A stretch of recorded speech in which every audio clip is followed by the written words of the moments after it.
everybody, so I'm here today and we're doing a 1,000-point bolt action game, Canadians versus Americans. Obviously a simulation, because it's not, it's allies versus allies, but it'll appear pretty realistic, I think. And so I've got my 1,000 points of Americans. It's my typical army that I've shown on the channel, except I've got an M4 Sherman with the rule where you can take away the catches fire easily. And it's a veteran, and then the rest of my army are regulars. I've got a transport there with one medium machine gun on the side. I've got my Greyhound M8. I've got a forward air observer. I've got my medium machine gun team. I've got a bazooka team, which I typically don't have. I've got my first lieutenant with one extra soldier, and then I've got 3 squads of troops, all basically 7 men, with each with a bar, with one NCO that has a rifle. Even if it's modeled with a submachine gun, it's a rifle. Okay, and so here's my opponent's team with Canadians, and I'm going to let him just point out and talk about what he's got. Alright, cool. We got 10-man squad with a light machine gun, all rifles. 5-man with a lieutenant or a leader with a submachine gun, rifles, same thing. Medium machine gun team, 2 Bren carriers with only the forward-facing machine guns. I got a reconnaissance carrier with the pintle mounted upgrade. Sherman 1 with the 75mm. It's got the easily catch fire and thin sides. I've got a 2nd lieutenant with attendant, Piat bazooka team, sniper team, and the British get the free artillery observer that doesn't count against your list, so we house ruled it in that I could also take the air observer as well. Okay. And that's it. Awesome. So we're going to just roll off and determine what sort of scenario and sides we have, and then we'll be back when we're set up.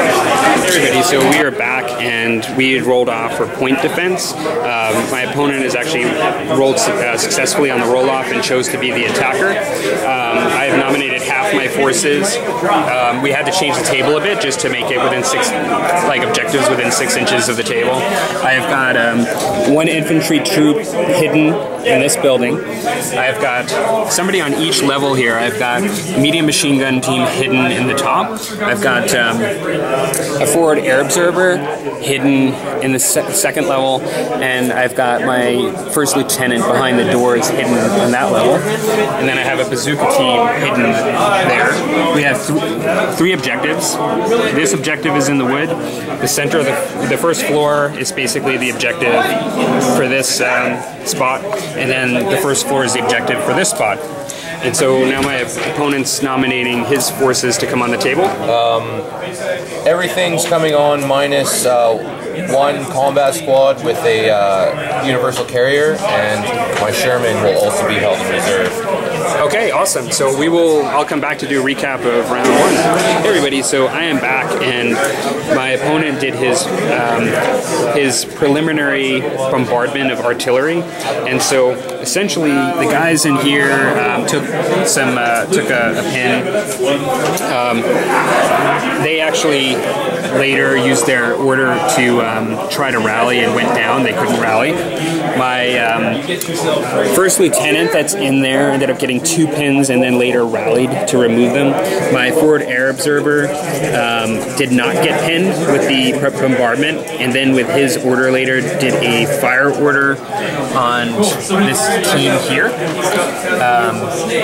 My medium machine gun team ended up getting 2 pins but was able to rally them off with their turn. And then my bazooka team ended up getting the worst of it. They got 2 pins and a hit, which killed one of the men, and then with their turn rallied, the remaining bazooka gunner rallied and took his pins off. Really, most of this turn, my opponents ran up in most cases, so this is his Reek vehicle that ran up. This is one of his squads that ran up, and then of course, I put the fire order on him. He's got his 2 observers, artillery, and air observer that have run up.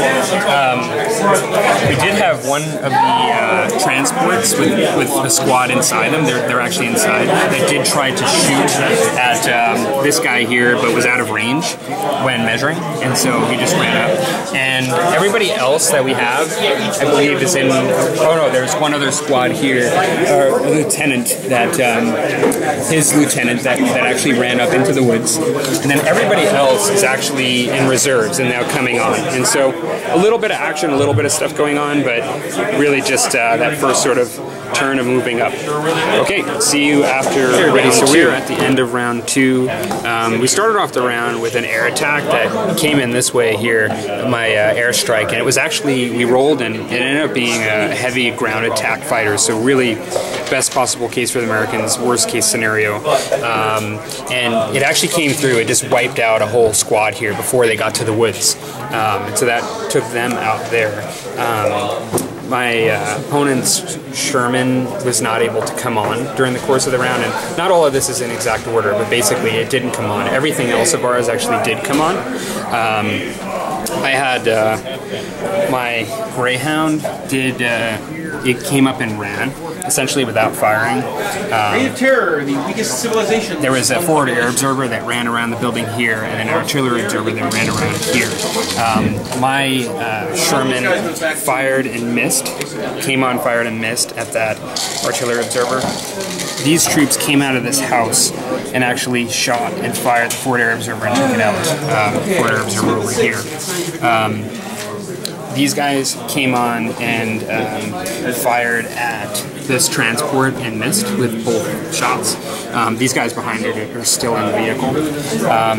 These guys up here, the sniper, the guys that are in that transport and the transport itself, and this group here all fired on this squad and missed. This medium machine gun fired at the lieutenant over here and ended up putting on 1 pin, I believe, and he was also pinned with that initial airstrike that came through. These guys came in and fired at this transport and pinned it, but because they have they don't have a caliber that can actually penetrate, so it's just a pin.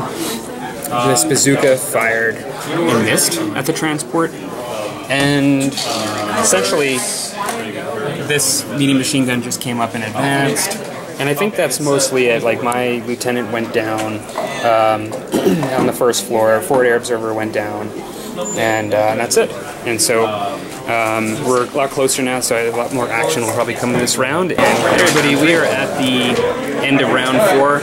Essentially, we resolved an artillery strike on this building where I had a medium machine gun team. It actually blasted the medium machine gun team apart, like just went right through, just completely wiped out the medium machine gun team. But it didn't go like it didn't go through this floor, and so I have still my forward air observer here, who is just essentially the airstrike came in, or we resolved the airstrike, but there were clear skies, so no planes came in. So I actually ended up keeping the airstrike on that tank, and so he's just sitting tight there. This tank put a pin on with its medium machine gun on this open top vehicle, and then also it shelled this tank, and what it ended up doing is just causing a pin but not doing any damage. In retaliation, this tank fired and missed the tank there, and then with its coaxial or with its medium machine gun, it ended up pinning but not doing any damage to this transport. Here, this HMG ended up firing and missing on the tank, and then the coaxial machine gun, I believe, put a pin on this other transport here, and then these guys here also put a pin on this transport. So these guys have been down, the guys are still in there, but they've just sort of been pinned with fire suppression. In order to make its tests for pin tests and its its orders test for this vehicle. This lieutenant ran out of the building, came up first while this tank was here, gave him its bonus to morale, and then this guy moved and did that stuff I just described. Aside from that, this vehicle drove up here. This unit assaulted the vehicle, like ran over the building, assaulted it, but couldn't actually get any damage to the vehicle. It was empty at the time, so they reconsolidated behind the wall. The anti-tank team, which only has one member left, crawled into the vehicle afterwards, jumped in. This team that's in this building was actually right on this field. They just ran into the building because this is one of the objectives, and then this transport vehicle actually came over to reconsolidate on that objective, and that is it. So we've had a bit of fighting and repositioning happening, and we're going into round 5. Everybody, so we are finishing round 5. Essentially, our airstrike came in, but it was a rookie pilot and ended up targeting my own troops and wiped out half of the squad. And so from there, at one point in this round, these guys rallied and actually took all of those pin markers off, and then suffered another one from these guys here. Essentially, over here, these guys put a pin on this vehicle here, ended up putting one pin on the Sherman. This tank ended up penetrating, but only immobilizing the Sherman. And then they ended up actually shooting into here, and I believe not causing anything. This light vehicle came up with an anti-tank gun guy in there, caused a pin with the vehicle on my Greyhound. This guy came out here, took a shot and missed at the back of this tank, and then my lieutenant came up and shot him, took him out. Air Observer is still keeping his next, oh no, that's done. So actually the Air Observers just went down essentially. And I think that's about it. Like these guys stayed down, this transport came up, didn't do anything. These guys got shot and pinned by the sniper over there. They tried to activate to retaliate, but didn't. And that's basically it. And so now we're going into round 6, and we'll come in at the end of that. Hey everybody, we're here at the end of round 6. So essentially what happened on this round is the team that was in here ran up and assaulted my squad in there and just wiped them out. Now they had actually 5 guys in there, 5 guys. Pursuant to that, my M8 just sort of came up here, did his turn, and fired everything he had into this squad. Ended up killing 3 out of them, out of the 5, but that was it. These guys just advanced up. This Sherman ended up coming from here, turning, coming up, and ended up trying to fire in an HE shell into that group, but ended up missing. These guys, the lieutenant actually ran up prior to that to allow the M8 to move, like basically gave him support, morale support to move. These guys advanced to try and caused a pin on my lieutenant, but no damage. These guys there came up and advanced and didn't shoot. They missed. They missed, yeah. And my Air Observer's still in here. This squad's still in here holding that location. This transport moved up towards these guys in order to, give them some support. But these guys ended up, when trying to move into it, wouldn't move basically because they failed their orders test with their morale. The sniper team put a pin. Was that? No, the sniper team in the woods missed. And so we're actually, we could roll to go on, but we actually have to end the game now. And so we're just basically calling it. And where we land is my opponent had captured, the Canadians captured this 1 point. Americans have held these 2. That actually in this scenario creates a draw. Because in order for me to win, I would have actually had to held all 3 of my points. In order for him to win, he would have had to capture 2 out of the 3. And so we're calling it a draw, and it was an excellent game. Lots of back and forth, lots of tank action, and hope you guys enjoyed it. Take care.